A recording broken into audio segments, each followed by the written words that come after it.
Assalamualaikum warahmatullahi wabarakatuh. Baik, kali ini saya akan menjelaskan tentang pendekatan kualitatif atau naturalistik. Pendekatan kualitatif ya pada pengajaran bahasa dan sastra Indonesia ini memandang bahwa kenyataan dalam kegiatan pengajaran bahasa dan sastra Indonesia di sekolah sebagai dimensi yang jamak, utuh ya, sebagai kesatuan dan berubah dari waktu ke waktu. Kata kunci penelitian kualitatif ini proses, pemahaman, kompleksitas, interaksi, dan juga subjek manusia. Penekanan penelitian kualitatif pada prosesnya ya. Jadi inti dari penelitian kualitatif ini adalah mengamati proses penelitiannya.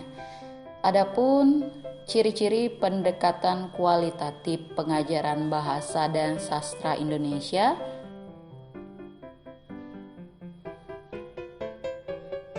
yakni mengarah kepada pemahaman dan juga penafsiran makna berdasarkan interaksi sosial.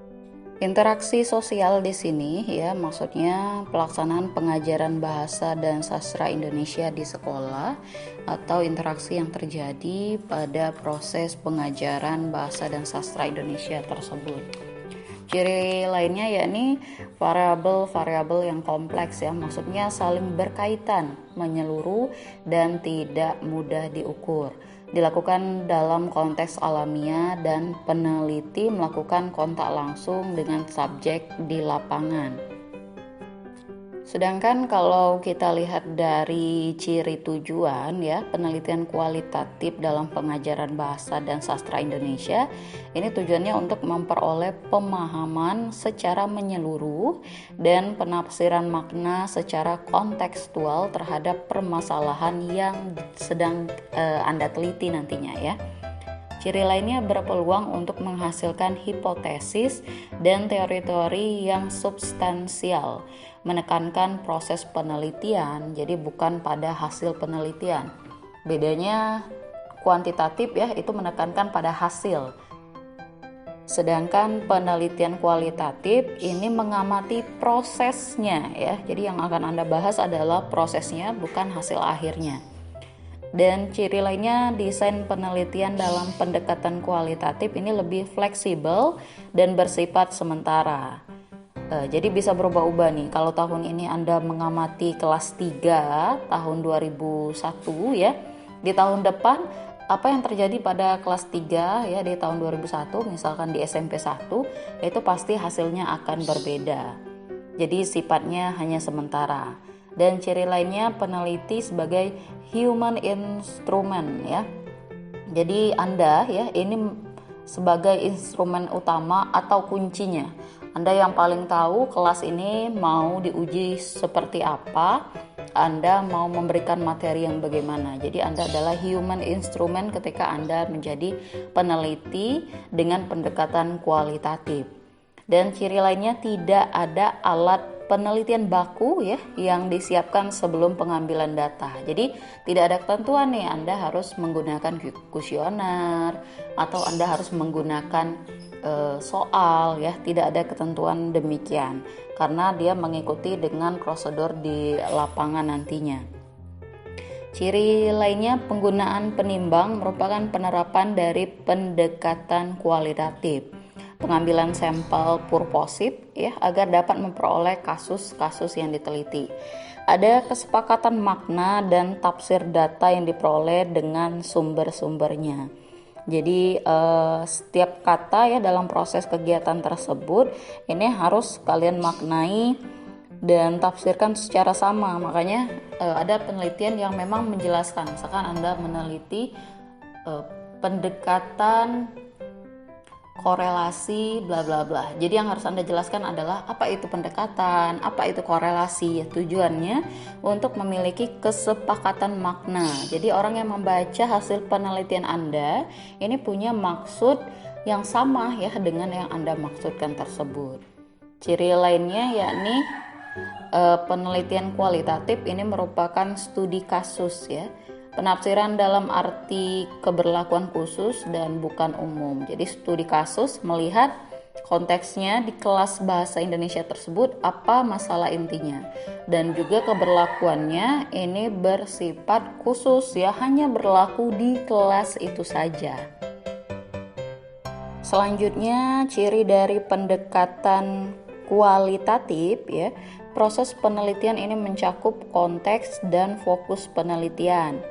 Acuan dari teoritik ya atau teorinya, pengumpulan dan perekaman data, analisis data, pemeriksaan data, temuan dari penelitian, hingga pada simpulan dan verifikasi. Beda ya dengan penelitian kuantitatif sebelumnya ya.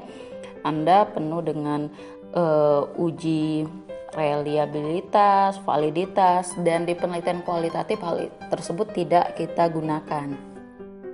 Dan ciri yang terakhir, hasil penelitian lebih bersifat deskripsi interpretasi yang bersifat tentatif ya, dalam konteks waktu atau situasi tertentu yang berlangsung secara alamiah. Jadi penelitian ini bersifat pendeskripsian. Anda harus mampu mendeskripsikan keadaan sebenarnya dari kelas yang Anda teliti atau mata pelajaran yang sedang Anda amati, yakni bahasa dan sastra Indonesia. Oke, ciri-ciri ini saya kutip dari buku Bapak Susetio ya, dalam judulnya Penelitian Kuantitatif dan Penelitian Tindakan Kelas Pengajaran Bahasa dan Sastra Indonesia, Universitas Bengkulu. Baik, pendekatan post-positivistik atau kualitatif atau biasa disebut juga dengan penelitian naturalistik ini memfokuskan ya penelitian Anda pada kata-kata.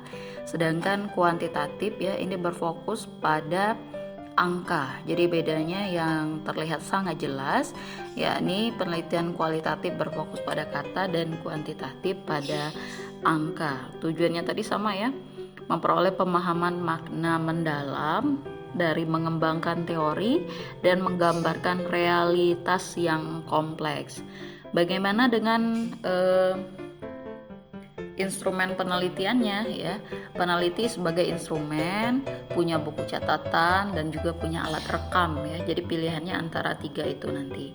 Untuk datanya seperti apa ya? Data pada penelitian kualitatif yakni deskriptif, dokumen pribadi, catatan lapangan, ucapan, responden, dokumen, dan sebagainya ya yang diperlukan dari siswa Anda.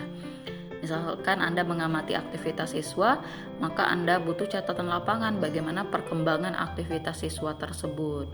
Sampelnya lebih kecil ya, misalkan dari 5 kelas diambil 1 kelas saja ya. Tidak representatif ya, jadi bukan diuji terlebih dahulu atau dibandingkan terlebih dahulu jenis kelasnya ya. Selanjutnya analisis ini dilakukan terus-menerus sejak awal sampai akhir penelitian, mencari pola perkembangan siswa ya atau aktivitas siswa dan model pengajarannya atau metode pengajarannya. Hubungan dengan responden pada penelitian kualitatif ini sangat akrab ya. Kedudukan kita dengan responden itu sama, tapi penelitiannya jangka waktu yang lama. Contohnya dalam penelitian angket. Jadi sebelum siswa mengisi angket ya, Anda tentunya punya sebuah kegiatan ya yang dibuat dulu, terkonsep maksudnya ya, untuk kemudian siswa mengisi angket. Dan usulan penelitiannya harus singkat, sedikit tanpa literatur, pendekatannya secara umum, masalah yang diduga itu harus relevan. Misal kemampuan berbicara siswa, fokusnya harus relevan ya. Di kelas berapa, siswanya alasannya apa, mereka tidak bisa memiliki kemampuan berbicara yang baik. Tidak ada hipotesis, fokus penelitian sering ditulis setelah ada data yang dikumpulkan dari lapangan. Jadi sangat berbeda dengan penelitian kuantitatif ya, yang pada akhirnya Anda harus merumuskan hipotesis dengan jelas ya, menulis secara terinci dan lengkap sebelum penelitian dilaksanakan. Jadi kalau kuantitatif Anda harus menyiapkan diri nih sebelum penelitian dilaksanakan. Sedangkan kualitatif ya. Ini hasil penelitiannya, fokus penelitiannya ditulis setelah data dikumpulkan dari lapangan. Baik, itu saja materi kita pada pertemuan keempat ya, tentang materi kualitatif. Semoga dapat memberi manfaat untuk kita semua. Selanjutnya saya akan memberikan contoh penelitian kualitatif pada pertemuan minggu depan. Terima kasih. Wassalamualaikum warahmatullahi wabarakatuh.